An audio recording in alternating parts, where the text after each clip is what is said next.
This Chinese immigrant, owner of one of São Paulo's best-known Chinese restaurants, arrived in the country in the early 1980s, just as the latest wave of Chinese migration to Brazil was picking up. Back then, relations between Brazil and China were still limited. Diplomatic ties had been established just a few years earlier, and both countries were in very different situations. I arrived in Brazil in November 1982. I liked it a lot because Brazil is very good, right? I came from Shanghai, but at that time, Shanghai was not like today. Shanghai was not good. It was very backwards.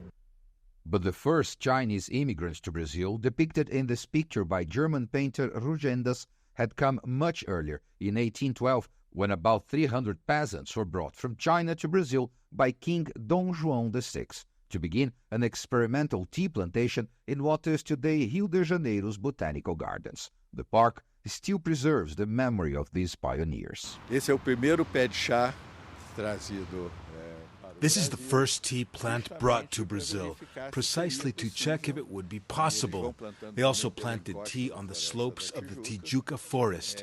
The plan was a massive tea production to export to the entire world.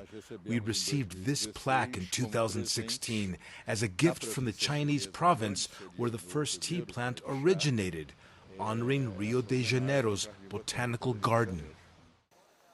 In the early 20th century, this structure, called the Vista Chinesa, the Chinese viewpoint, was built on the spot where the Chinese workers had set up camp as a testament to their work. The lookout, high on the hills of the Tijuca forest, with beautiful views of the city, is now a popular spot with locals and tourists. After these first Chinese, a small flow of Chinese immigrants continued coming to Brazil during the 19th century and through the 1950s. The first wave of Chinese migration to Brazil up to the mid-20th century consisted mainly of single men. They came here with hopes of making money and returning home. However, most didn't strike it rich as they hoped. Instead, they stayed in Brazil and built families here. This University of São Paulo professor, a Chinese migrant himself, has written a book about Chinese migration to Brazil.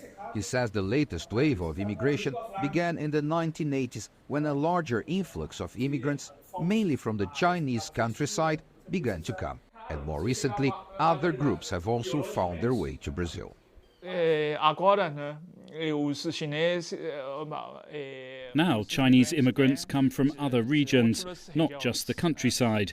They come with a higher level of education.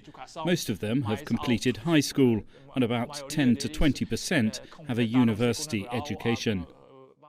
On August 15th, Brazil celebrates Chinese Immigration Day. Not coincidentally, that's also the date Brazil opened its embassy in Beijing, when China-Brazil diplomatic relations were established 50 years ago in 1974. Paulo Cabral, CGTN, São Paulo.